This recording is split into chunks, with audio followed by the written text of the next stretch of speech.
Hey everybody, and welcome to Monkey Paw Disc Golf Podcast, episode number 2. Today we will be talking about this tournament that we did the past weekend, and it was a fun tournament, so take it away. The tournament that we played this last weekend was a fundraiser tournament called Giving Goats. It was for the Mountain Stewardship and Outdoor Leadership School, which is pretty much a more in-depth Boy Scouts, like our dad explained on the intro episode. And honestly, whenever we first got there, the weather wasn't exactly that great. It was actually like near the 10s, right? 20s. 10s or 20s. It was in the low 20s or high 10s. Or high teens. And the sign-in was actually quite quick. We actually got there and then we sat and practiced for a little bit. And then we went and signed in, and we still got it done within a matter of 2 or 3 minutes, right? Maybe like not even a minute. Ish. We literally walked up, told them our names, got our stuff, and got out of there. Yeah, pretty much. That fast. The player pack that we got was a mini and a disc of our choice, and they gave us one of these. Well, we chose one of these. It is an Apache. I don't really think that's really relevant. But either way,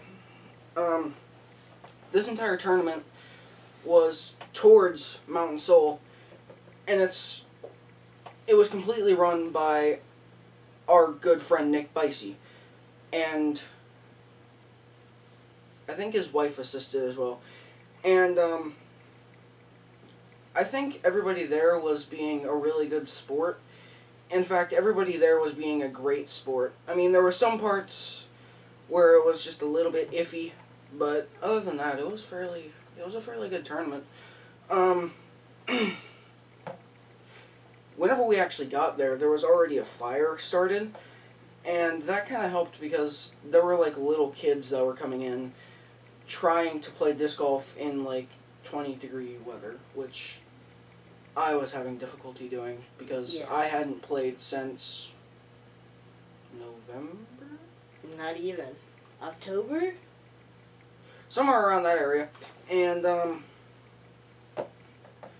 it was cold. There was ice on the ground. There was a lot of ice on the ground, and it melted, and it got slick. Yeah. I fell, and I got this whole area all muddy.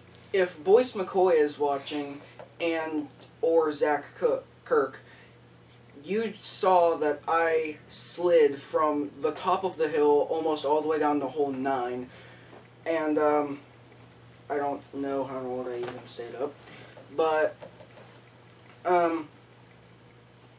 where were we? Talking about how old I almost fell.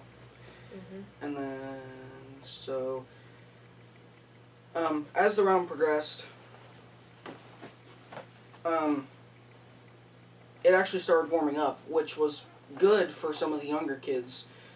There were a lot of chaperones out there because there were a bunch of parents that had brought in their kids that were from MountainSOL, which is pretty good because I haven't actually seen that many kids. In fact, there were more kids than there were adults, just like last year. There were 30 kids and 23 adults this year, which is quite a big tournament from where we are because that course is not exactly the largest course, but it is the most mountainous. So I'm actually kind of surprised that some of the kids actually got through the tournament itself and through the course. Didn't the Junior 2s only play 9 holes? Yeah, the Junior 2s only played 9 holes, but and the Junior 1s played 1 through 18 just like the rest of us. Yeah, and then... Yeah. And then the AMs played short tees.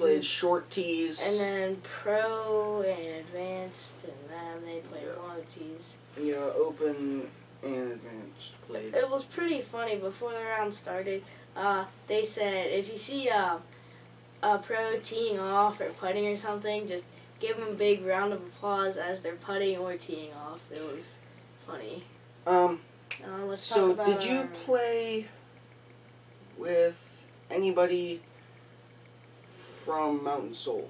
I played with 2 kids from MountainSOL and 1 kid that just showed up for the tournament. So the kid that just showed up for the tournament, he actually won junior. So I mean, that was kind of expected. but I pretty much played with people that I already knew. One of them was Phil Burton. He is the land keeper.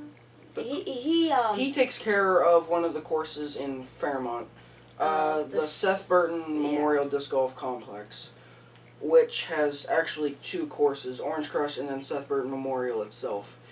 Might want to check that course out sometime. It's actually a fairly fun course. It's one of the longer ones that we have, but it's pretty fun. I think Orange Crush it's okay, so Seth Burton, it goes clockwise around the park, right? Yeah. And then Orange Crush, Seth Burton's up by the road, and then Orange Crush is down in the woods going counterclockwise around. Nah, vice versa. No. Yeah, Orange Crush goes right. So. Oh yeah. Orange Crush goes clockwise, and then Seth Burton goes counterclockwise. Yeah. So, I think that Orange Crush is probably the most wooded course that we have in this area, and it's a challenge, but it's fun. Okay, back on track. Near the I was talking about the people on my card, wasn't I? Yeah. The other 2 were Zach Kirk and Boyce McCoy. Boyce McCoy is a photographer? Yes. Yeah. He photographed some good pictures of the course itself. You might want to send him a shout sometime. He's actually a fairly good photographer. Right? Photographer. Yeah, that's English. Okay. Let me talk about my card a little more. Okay, go ahead. Okay. So, the 2 kids on my card that were from MountainSOL they were doing pretty good. They were, they haven't played, I'm not sure if one kid played last year, but the other didn't, and the one kid, it was his first time, and he was doing pretty good. I think he beat the one kid that played last year. Yeah, he did. He beat the kid that played last year, and they were doing pretty good. On the longest hole, the kid that played last year got a 5, and the other one got a 4.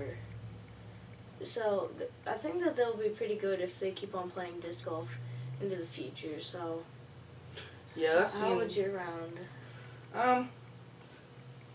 It was fairly good actually. I started off strong, but then it just kind of deteriorated, and that's all I'm gonna say. Yeah, same here. The kid that won junior that was on my card. So me and him, we were butting heads at the beginning. By halfway, we were 1 stroke apart, and then I just started falling down. He beat me by 12 strokes, and I ended up in 6th, and he ended up in 1st by those 12 strokes.